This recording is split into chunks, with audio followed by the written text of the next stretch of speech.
පාවිච්චි කරනවා එක එක බ්‍රෑන්ඩ්ස් වල. දැන් හේර් ඩ්‍රෙසර් කෙනෙක් වුණාම එක බ්‍රෑන්ඩ් එකක් මත ඩිපෙන්ඩ් වෙන්න බෑ. හරි? එක එක විදිහේ අවශ්‍යතාවල් වලට අපිට එක එක බ්‍රෑන්ඩ්ස් පාවිච්චි කරන්න වෙනවා. එතන මේක Matrix කියන බ්‍රෑන්ඩ් එකේ මේ So Color කියන කැටගරි එක වැටෙන්නේ High Lift කියන කැටගරි එකට. එතකොට High Lift කියලා කියන්නේ ඒ බ්‍රෑන්ඩ් එකෙන් කලර් එක හදලා තියෙන්නේ බ්ලීච් කරන්නේ නැතුව ඩිරෙක්ට් ලිෆ්ට් එකක් ගන්න. ඩෙවලොපර් වලින් කෙලින්ම සාමාන්‍ය කලර් එකකින් ඉන්නේ නැති දෙගුණයක විතර කලර් රිසල්ට් එකක් අරගෙන පෙන්වන්න හදලා තියෙන විශේෂ කලර්ස්. ඒතර ඒවල ටෙක්නොලොජි වෙනස්, ඇතුලේ තියෙන ඉන්ග්‍රීඩියන්ට්ස් වෙනස්, කලර් පිග්මන්ට්ස් වල ක්වොලිටි එක වෙනස්. හරි? ඒතර මේවා ඇවිල්ලා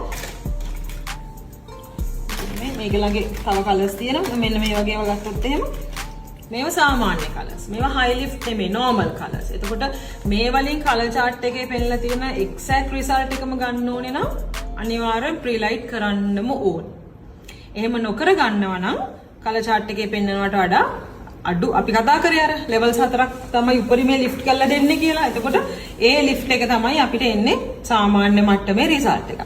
එතකොට එක්ස්ට්‍රා රිසල්ට් එකක් අල්ට්‍රා රිසල්ට් එකක් ගන්න ඕනේ නම් මේ වගේ high lift කියලා ranges තියෙනවා හැම බ්‍රෑන්ඩ් එකේම.